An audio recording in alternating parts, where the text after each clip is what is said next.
ಇವತ್ತು ನಾವೊಂದು ನಮ್ಮ ಟೀಮ್ಮೇಟ್ ಒಬ್ಬರು ಇದ್ದರು, ಅವ್ರ ಹೆಸರು ಕರಣ್ ಅಂತ.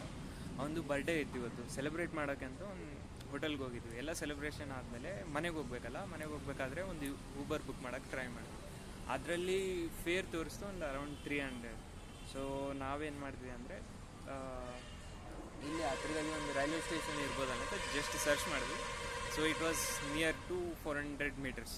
ಸೊ ನಾವು ರೈಲ್ವೆ ಸ್ಟೇಷನಿಗೆ ಬಂದ್ವಿ. ಅದು ಬರಬೇಕಂದ್ರೂ ಕೂಡ ಒಂದು ಅಡ್ವೆಂಚರ್ ಮಾಡಿದ್ವಿ. ಯಾವುದೋ ಒಂದು ಗೇಟ್ ಹತ್ರ ಒಂದು ಸಣ್ಣ ಸಂದಿ ಇತ್ತು, ಆ ಸಂದಿಲೇ ತೂರ್ಕೊಂಡು ಬಂದು ಡೈರೆಕ್ಟ್ ರೈಲ್ವೆ ಸ್ಟೇಷನಿಗೆ ಬಂದ್ವಿ. ಸೊ ಇಲ್ಲೊಂದು ಟಿಕೆಟ್ ತೊಗೊಂಡು ಈ ಥರ. ಸೊ ಇಬ್ಬರಿಗೆ ಬರೀ 10 rupees. If we book the Uber it will take around 300 rupees. So ಇದೊಂದು ಪಾಠ ಕಲ್ತ್ವಿ. ಎಷ್ಟೇ ಅರ್ಜೆಂಟ್ ಇದ್ರೂ ಕೂಡ ಸ್ವಲ್ಪ ತಲೆ ಓಡಿಸ್ಬೇಕು ಎಲ್ಲದರಲ್ಲಿ ಅಂತ. ಸೊ ಇವನು ನಮ್ಮ ಫ್ರೆಂಡ್ ಲಲಿತ್ ಅಂತ,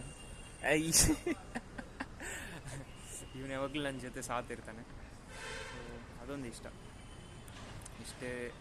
ಇವಾಗ ನೆಕ್ಸ್ಟ್ ಟ್ರೈನ್ ಬರುತ್ತೆ, ಅದೊಂದು ಕ್ಲಿಪ್ ಹಾಕ್ತೀನಿ ನೋಡ್ತೀನಿ.